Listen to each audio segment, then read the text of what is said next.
Yeah, people in Quebec, some people may be, if you mention to them Ann Guilmartin, they may be familiar with her. She even appears on a mural in Quebec City.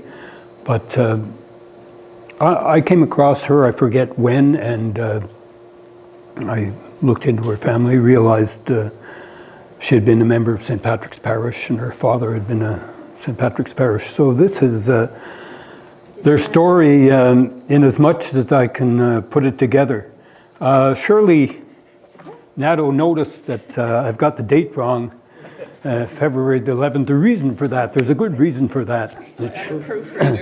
Originally, I'd been planning to give this talk in February because it's Black History Month, regardless of the fact that it's Irish Heritage Quebec. Whoop. Just click on it. Just touch it.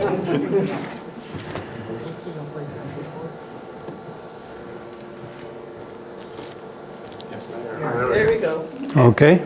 Oh, nice. And we'll give my cup of it. So under Six Flags, the thing is, this family lived, they start in Savannah, Georgia, and when the Civil War, there's 29 states before the American Civil War, and the Civil War breaks out in 1861, and the Confederacy goes through 3 different flags, the Stars and Bars.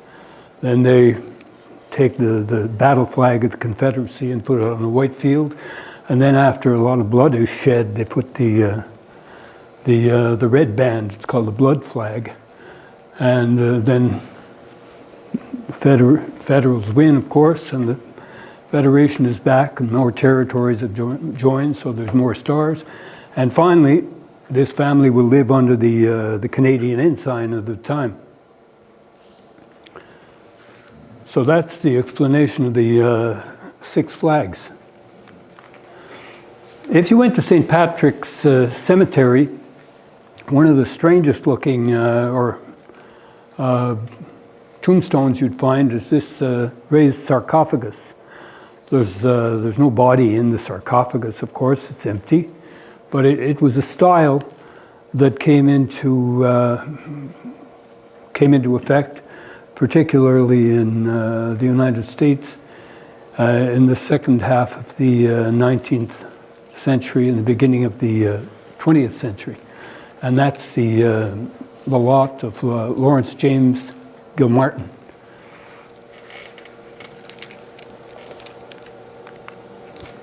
And this is a rough synopsis of his life. His parents, John and Eleanor Guilmartin, get married around 1810, and they're from Nana, Tipperary. They emigrate to Savannah, and Lawrence is born in 1826. In 1851, he moved in with his sister's family, and this is significant for the latter part of his life. 1854, he married Frances J.M. Lloyd in St. Augustine, Florida. Why they went down from Savannah to get to St. Augustine to get married, I couldn't tell you, but that's what they did. She was from the Carolinas. The Civil War breaks out, and he becomes a captain in the 1st Georgia Infantry, Confederate States of America. The end of the war, Savannah, he makes a fortune in cotton, selling hides. He's on the board of directors of the Savannah Cotton Exchange in 1873. 1881 to 1887, he's the president of the Hibernian Society in Savannah. And in 1886, he takes up residence in Quebec City. So that, at the end, it seems like a strange move. On the face of it, it's a strange move, and by the end of it, the PowerPoint, you can make your own opinion about why he moved. That's his picture. I had a hard time getting a copy of his picture, but that's at the Hibernian Society in Savannah that still exists. They have his picture up there. This painting was actually done in Quebec City and sent down there. I guess he thought a lot of himself. He had the portrait made and he donated it to the Hibernian Society in Savannah, and they put it up. In case you can't read the text, Mr. Lawrence Guilmartin of Loretto House, Grand Allée, who was for many years president of the Ancient Order of Hibernians at Savannah, Georgia, has presented the clubhouse of the order there with his portrait, life-size, done in oil by a Quebec artist. Too bad we don't know which one. Mr. Guilmartin was a resident of Savannah for many years, where he amassed a considerable fortune in the cotton trade. The Loretto House, c'est quoi ça? Pardon? The Loretto. Loretto House, yeah, I'll talk about that after. Okay. They lived in 108, 110 Harris Street in Savannah, Georgia, and the house is still there.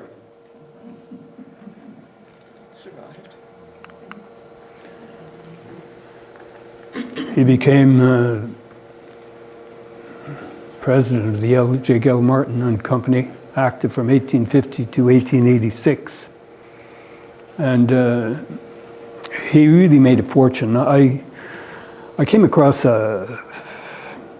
he left Quebec and he went down to Savannah, and he, what's the deal? Or he was in Savannah, he put something like $85,000 in the bank, and the teller was crooked. And long story short, he didn't get the money back. The first, he took them to court, blamed the bank, and the courts agreed with him, but a higher court reversed it, and he lost the money. But he just carried on.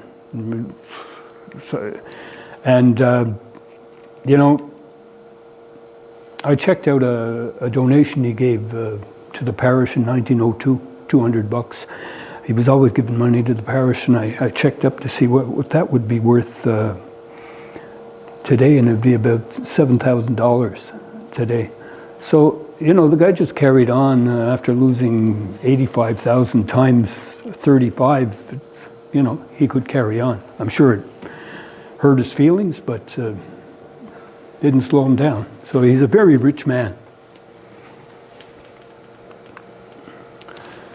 When he was in the Confederate Army, he was in the Montgomery Guards, an Irish outfit. The Sisters of Mercy made them a banner in hoc signo vince, in this sign, conquer. And everybody's proud of this outfit coming out of Savannah.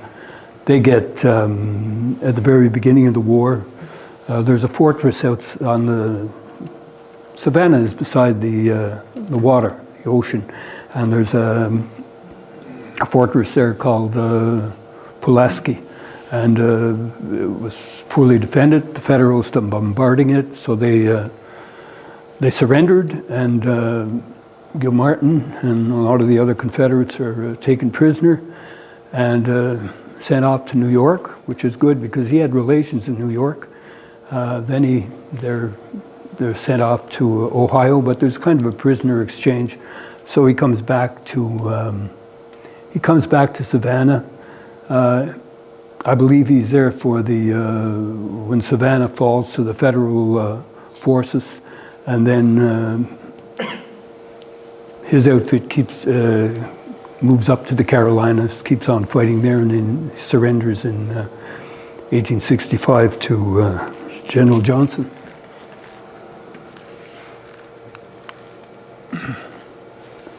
Okay, again, this is just to show you 1881, 1887. He happens to be the president of the Hibernian Society in Savannah.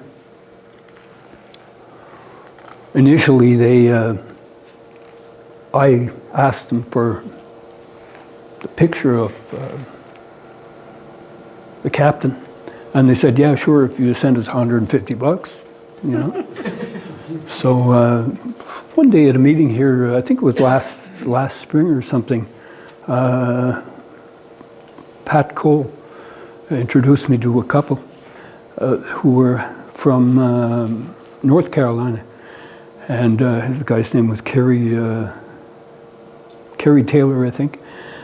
And he's a union man, and we were talking, and I explained to him, and he says, I go down to Savannah sometimes. And I said, well, if you do, you know, if you could get me a picture of the captain, it'd be great. So he did. He asked permission too, though. And so he came back, gave me the picture, and I told him could I put it up in the PowerPoint? And he was sort of antsy. He wanted to make sure I got permission from them too. So I wrote them and told them I had the picture. I just wanted permission, you know. I don't think I really needed permission because Kerry took the picture. You take the picture, it's your picture. But anyway, I got the picture. And did you get permission? The guy gave me permission. I think it was reluctant, but he gave it to me, yeah. What could he do?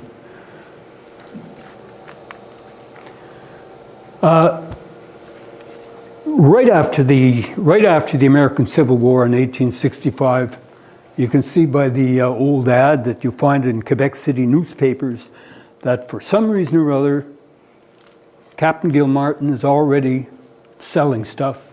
And, you know, he's involved in business ventures involving Quebec City. From Charleston to Florida, these ads appear in the Quebec Daily Mercury.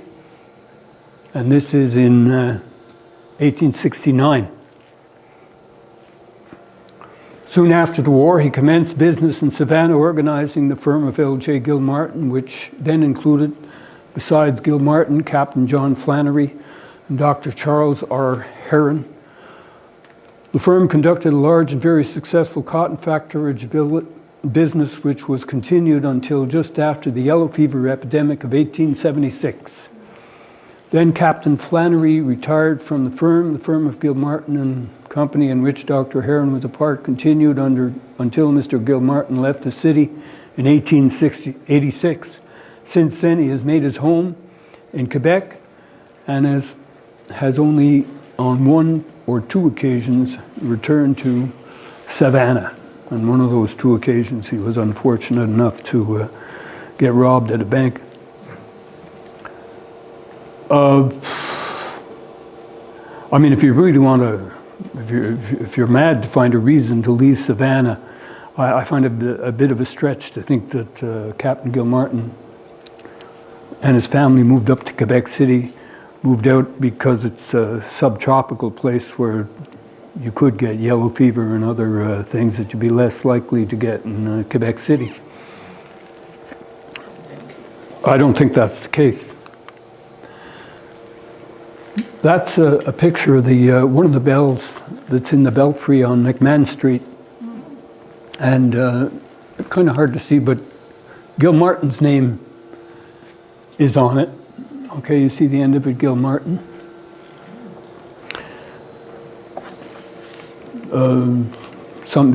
These bells used to be in on a concrete slab in St. Patrick's Cemetery. I used to kind of like them there because you could look at them and examine them, take pictures of them.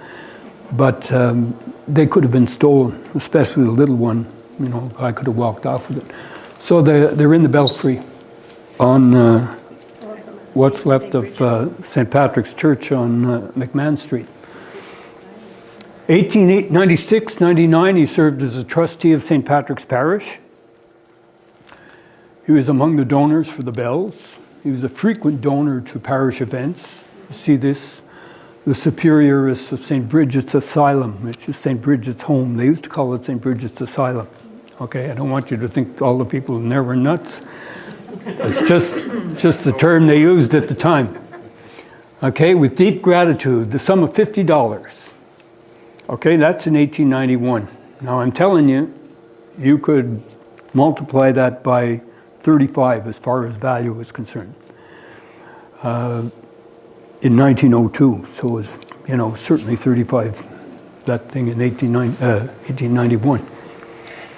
Similarly, in donations, the asylum acknowledges with pleasure the sum of $200 from Mrs. Guilmartin, a friend 40 and two others $5, $1 respectively. Most people would be giving $1 or 50 cents.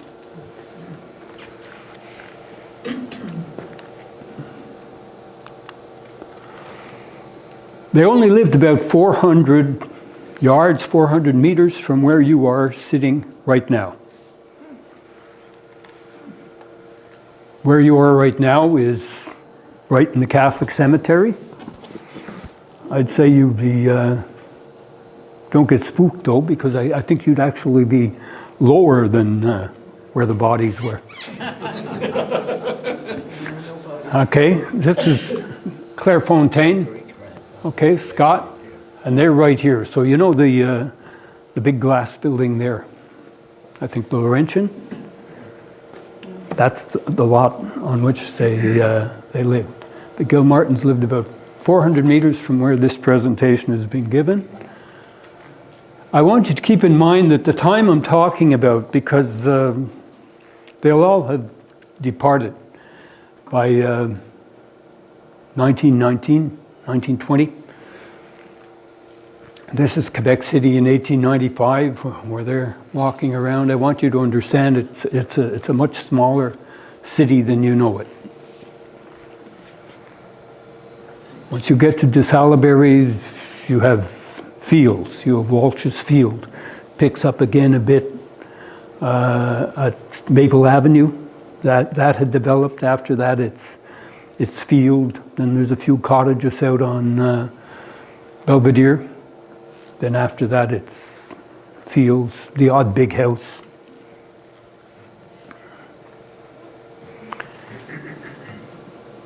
And of course, they'd be living here.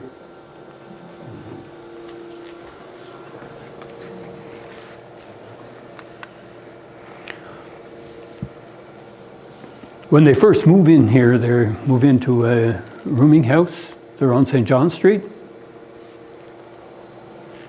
380. But by 1890, they moved to Grande Allée, 174 Grande Allée. And that's an outline of the house they lived in. I was hoping I could find a picture of the house they used to live in, but it's long gone and there's no pictures of it anywhere. They paid $6,000 for the property. They bought it from John Roach, who was a big lumber baron. He was Irish too. He bought up the lumber mill at the bottom of Gilmer's Hill. Gilmer used to have it. He used to make boats there too. But finally John Roach ended up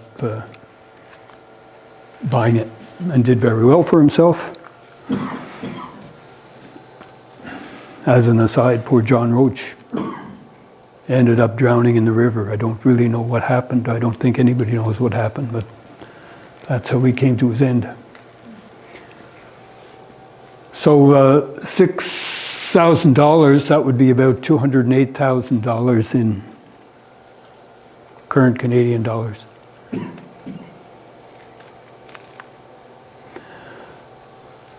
That's the Laurentian, of course, is the building that's there now. Previous to that, the Donahue House was there. I should remember the Donahue House because, I used to walk Grande Allée not that often, but sometimes with my friends beyond St. Patrick's Church down to the old city. And this building would have been there. And initially I thought, oh, that must, must be where the Guilmartins lived. But then when I studied what was going on, no. The Guilmartin house came down before 1828. The Donahue's house went up in 1828. Some of you may remember that house. If John O'Connor was here, I'm sure he'd remember because he was living on St. Amab and Scott. Saint-Cœur-de-Marie. Pardon? À la gauche, on the left, c'est le clocher de Saint-Cœur-de-Marie. Yeah, that's Saint-Cœur-de-Marie behind it. I'm attacking on the right. Oh, yeah, that's the other one. That's the steeple at the l'Étoile maintenant. It's still there. It's still there. Yeah, when they took down, they took it down, then they put it back up. Joe, Yes. what year was the convention built? I think it's 1962. I might have it down there. I think it's around 1962. I'm not certain. Whoop. They call their place Loretto. Loretto is, you've heard things like Cataraqui and Kirkella. There were estates in Quebec City. Woodfield was another one. Before it was St. Patrick's Cemetery, Gibb had it, and then Shepherd before him, and they called it Woodfield. They came up with these names for their estates. And this was not a big one, but it was a beautiful one. It's on the highest point of the city, when you think of it. And look, I found earlier today, what's his name? Lemoyne. Charles Lemoyne, the guy, he wrote all kinds of big books on Quebec City. James. Pardon? James. James Lemoyne, yeah, that's it. And he's talking about all these different estates, and he mentions Kirkella. He mentions Loretto. So even if it's small, I guess it was impressive. Why the name Loretto? You're going to see the Guilmartins are very Catholic. And Loretto is a village in Italy. There's a Marian shrine there. There's a legend that during the Crusades, the angels picked up the stable, the place where Christ was born, and carried it to Loretto, so that the Saracens wouldn't get their hands on it.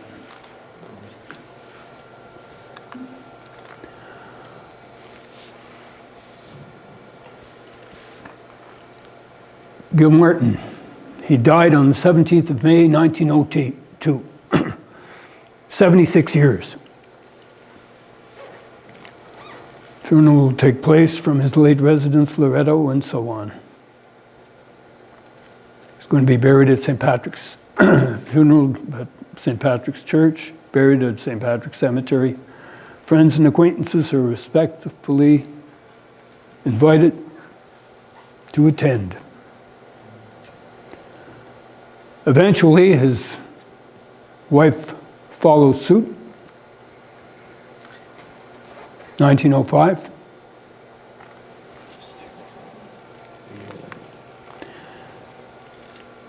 Leaving his daughter.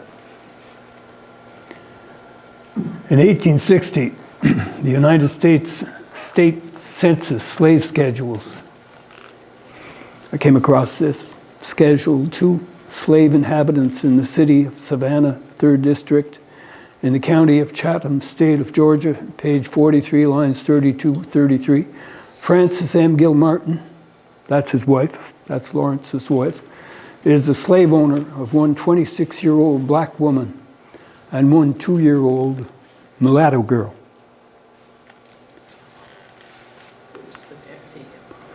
The 2-year-old mulatto girl is Mary Ann Guilmartin. And of course, she'd live under Six Flags as well. And as a child, they refer to her as Molly.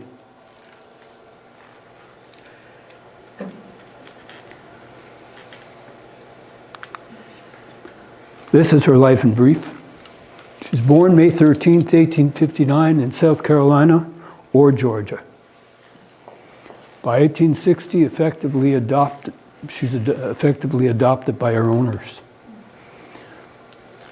She's emancipated in 1863. that means nothing where she is, because she's in Savannah at the time, and the Federals only move into Savannah in 1864. But they're treating her like their own child. She came to Canada in 1877, went to Saint-Hyacinthe. In Quebec City in 1886. In 1887, she's legally adopted by the Guilmartins. In 1887, she's married to one Siffard Ernest Talbot, Member of Parliament for Bellechasse. He's the Member of Parliament from 1896 to 1911. In 1888, she gives birth to Lawrence Ernest Talbot, named after the grandfather, in true Irish style, and of course, his father's name, Ernest. In 1900, she's legally separated from Onesphore. She died Christmas Day, 1917.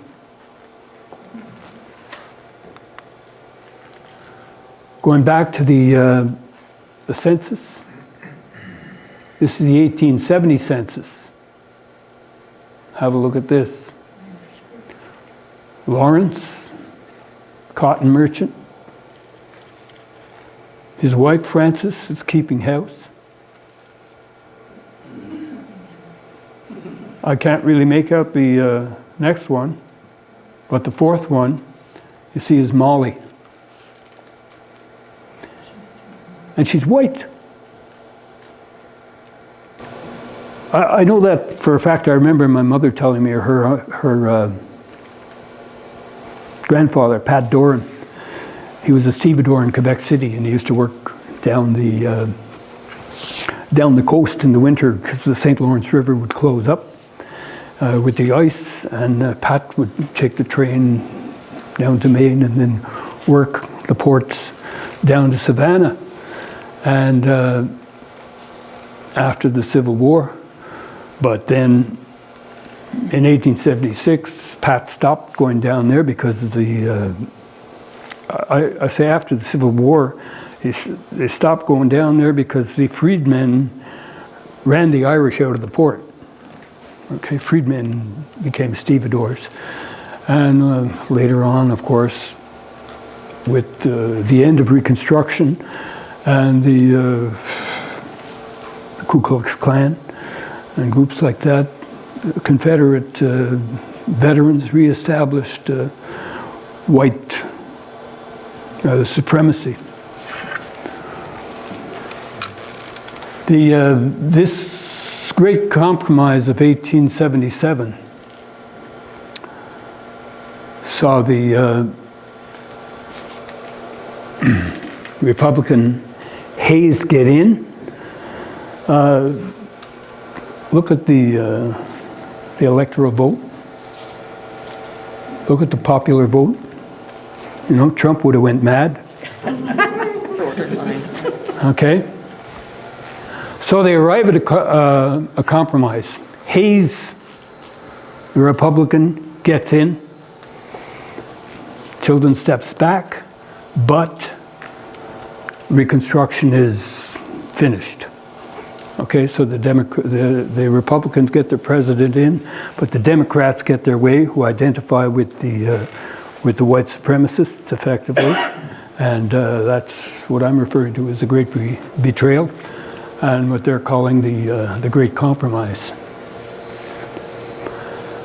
So that's the end of Reconstruction, and I kind of think that's why, in my opinion, that's why Mary Ann shows up in Saint-Hyacinthe in 1877, but I could be wrong.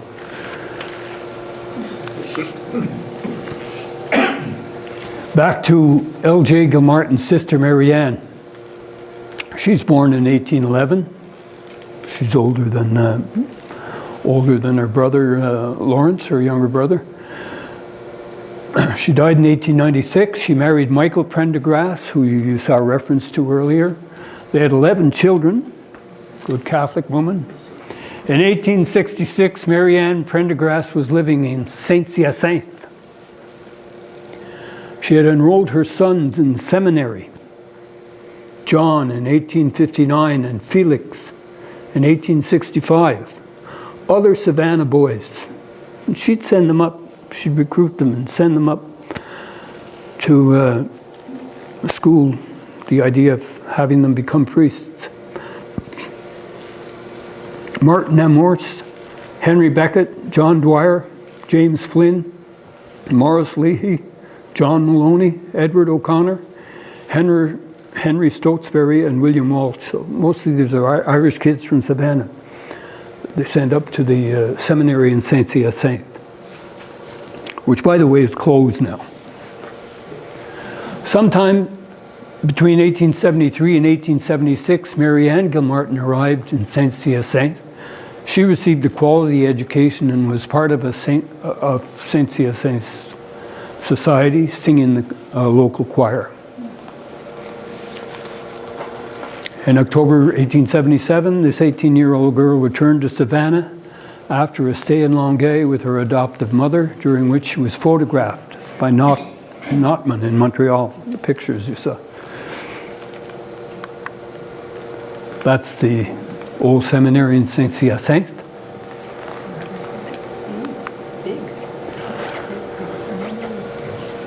Now again, why the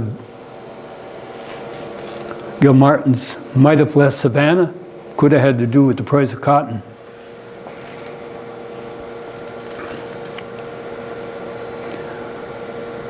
Okay, you see during the Civil War, the cost is high, and it goes down and up again around 1879. Then it keeps going down. The English, the British were somewhat sympathetic to the Confederacy because they were getting cotton from the south for their mills, and also there was a lingering disaffection between the British government and the American government because of the American Revolution and the War of 1812, and the fact that it was a republic and Britain was a monarchy, so there was no love lost over that. So there was some English sympathy for the Confederacy. But as the British Empire expanded, the British started extracting cotton from Egypt, and they didn't really necessarily need southern cotton anymore. From the American South, I should say. So there's, he makes his money, and I kind of think that the reestablishment of white supremacy puts him in a difficult position because he is adopted. He has this, she may not be officially adopted at the time, but eventually he adopts her officially, and I think it's an awkward situation for him as a Confederate, an ex-Confederate officer in Savannah. He's very well connected. He's among the guests of Prime Minister of Quebec, Honoré Mercier, in 1867. He's among the guests at the marriage of Elisa Mercier, daughter of the Prime Minister, in 1888. Mercier had been an MLA for Saint-Hyacinthe before he was the Prime Minister of Quebec. So I imagine that's where they make the friendly connection.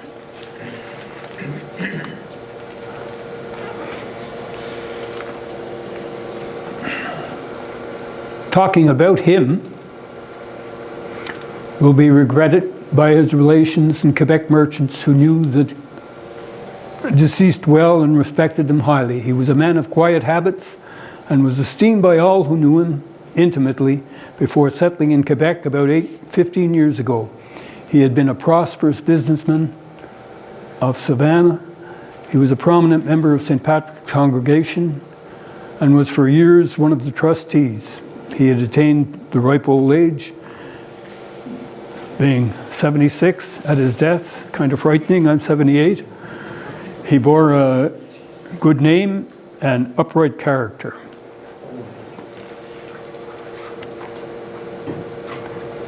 In Quebec, he had not conducted any business but his investments. This is from his obituary in Savannah.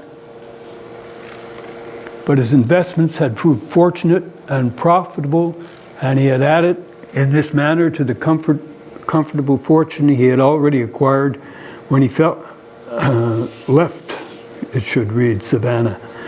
He still retained the ownership of considerable realty in this city, Savannah. It is said that he was a wealthy man. His Savannah relatives are Mr. Charles Prendergast, Nellie and Fanny Prendergast, and Miss Lula Guilmartin, his nephew and nieces. The interment will be at Quebec. He did spend a year or two as a consul for Spain. Now, he probably learned Spain because he did have business dealings with Louisiana, which is close to Mexico. And there's a sarcophagus.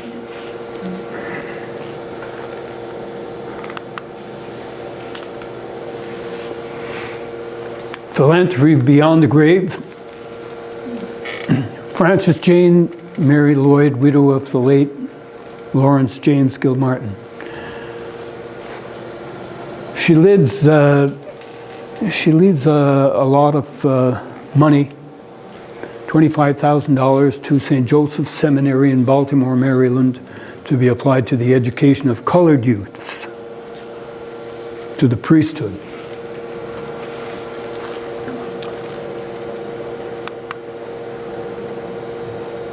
And then she dies Christmas Day. And her son, sadly, he dies, young man, 29 years old, March 1918. Just a year later. Yeah, after. Mary Ann Law Guilmartin, Talbot of St. Patrick's Parish, was interred at St. Patrick's Cemetery December 27th, having died Christmas Day, 59 years old. Though the wife of Onesphore Talbot, she was interred in her father's lot.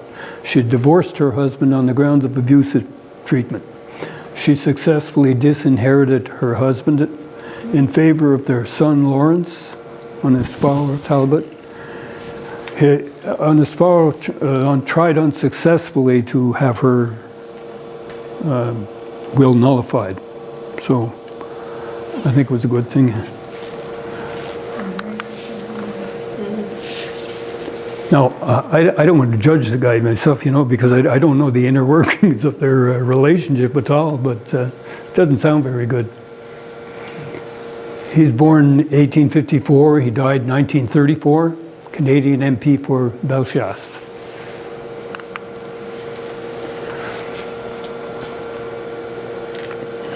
Now, this is a statement where you see this ugly effort to overturn wills is going on.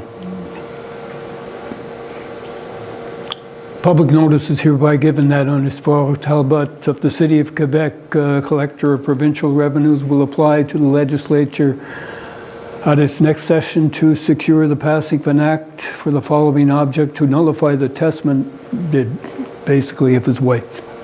Okay, where she's trying to disinherit him so she can leave the Guilmartin money to her son, Ernest. But the husband wants control of that. But long story short, the Quebec legislature will have none of it, and it's something to say for Quebec at the time, because it was a time when women had a hard time holding on to property. You married a guy, and if you had property, basically your property became his property, and that was it. You know, that's the last guy who was talking to her, Pierre O'Neill, talking about the O'Neill situation. That I don't know if he spoke about that, but that's really what happened there. The woman would have liked to have the land more distributed to other O'Neills, but her husband effectively had all the power of decision, regardless of the fact that initially some of the land was hers. It should have been hers to dispose of, but not according to Quebec law at the time.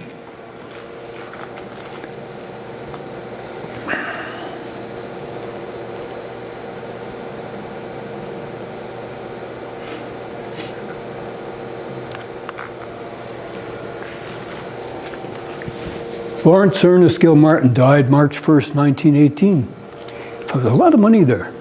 There was the house and everything else. Lovely furniture. And he left it to a guy, George Cornell. This is the boy. Now, I don't really know the story, but I mean, just to imagine yourself at the time, this guy, Lawrence Ernest Guilmartin. He must have been mulatto. Where do you get a job in Quebec City as mulatto? I don't find it overly surprising that he gets a job with the railroad, because I worked on the railroads in the summer, and a lot of the guys I worked with were black. And even when I was you might say baby, a little guy, and we came back from Vancouver to Quebec City. A lot of the porters on the trains were black. So I imagine that's why Ernest was working on the railroad. And he befriended George Cornell, who, like him, effectively had an Irish background. And he leaves him his money. A strange thing to me is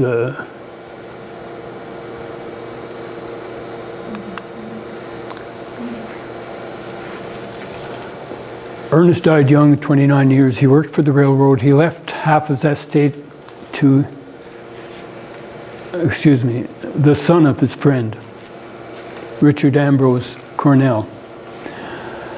He was under the impression that he refers to it in the documents that it's his godson. His friend's son is his godson. But I found the baptism, and I can't find the guy's name. So, anyway, Cornell got the money.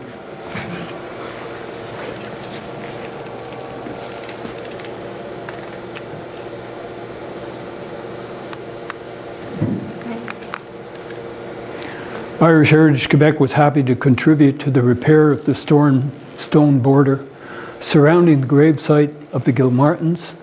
We felt bound to do so, as LJ had served the Savannah Hibernian Society and had generously supported both St. Patrick's Church and St. Bridget's Home in Quebec City. So if you saw the earlier pictures, the wall to the back had fallen down and we had it fixed up.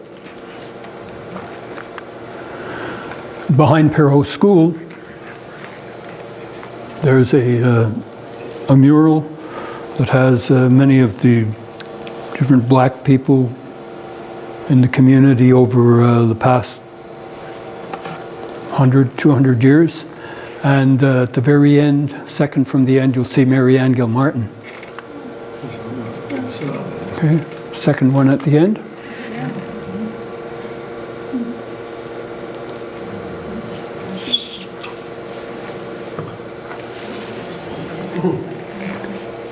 Now the question is, you know, if people who write about Mary Ann Guilmartin, there's the question, was Lawrence John her natural father or not? Who knows? I don't see that it makes much difference at the time.